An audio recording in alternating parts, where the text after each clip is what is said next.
mapagpalayang pagmamahal. Welcome to our 365 daily devotion. Ako po si Alexander Gomez from March 3. At ang topic po na tatalakayin natin ngayon ay ang sino ang may authority sa buhay mo. Ngayon po ang ating pag-aaralan ay tungkol sa Genesis chapter 1 verse 1. At buksan po natin ang ating puso't isip sa magandang salita ng Diyos. Sinasabi dito na, in the beginning, God created the heavens and the earth. O sa Tagalog, nang pasimula, nilikha ng Diyos ang langit at ang lupa. Sinasabi lang sa verse na, nung una pa lang ay nilikha ang Diyos na talaga ang lumikha ng langit at ang lupa at sa ating mga nabubuhay sa mundo. Teaching number 1. All people have different authorities in life. Sa ating pang-araw-araw na pamumuhay, maraming bagay at tao ang may impluwensya o otoridad sa atin. Halimbawa, maaari itong maging pamilya, mga pinuno o mga batas. Gayunpaman, may mas mataas na otoridad na dapat kilalanin. Teaching number 2. God in His Word is our absolute and eternal authority.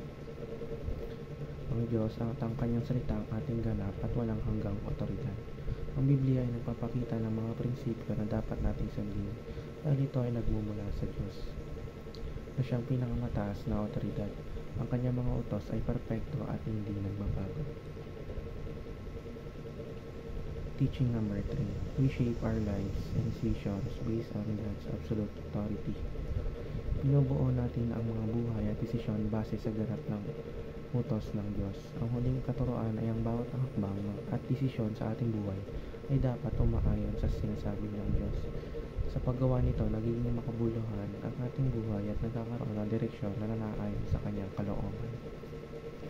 Application number 1. Start this year with a commitment to study God's Word. Simulan natin ang taon sa pangakong pag-aaralan natin ang salita ng Diyos. Maglaan ng oras araw-araw upang magbasa at magnilay sa Biblia. Sa pamamagitan nito, maunawaan natin ang kanyang layunin para sa atin. Application number 2. Submit all things to God's Supreme Court. Anumang desisyon o suliranin ay dapat nating idulog sa panalangin at pagtiwalaan na ang Diyos ang may kontrol sa lahat. Application number 3. Shape your life according to the demands of Bible. Layunin ang buhay sa mga hinihingi ng Biblia. Sundin ang mga alituntunin ng Biblia sa bawat aspeto ng buhay, mula sa relasyon, trabaho hanggang sa mga personal na desisyon. Sa ganitong paraan, mamumuhay tayo ng ayon sa kanyang kalooban.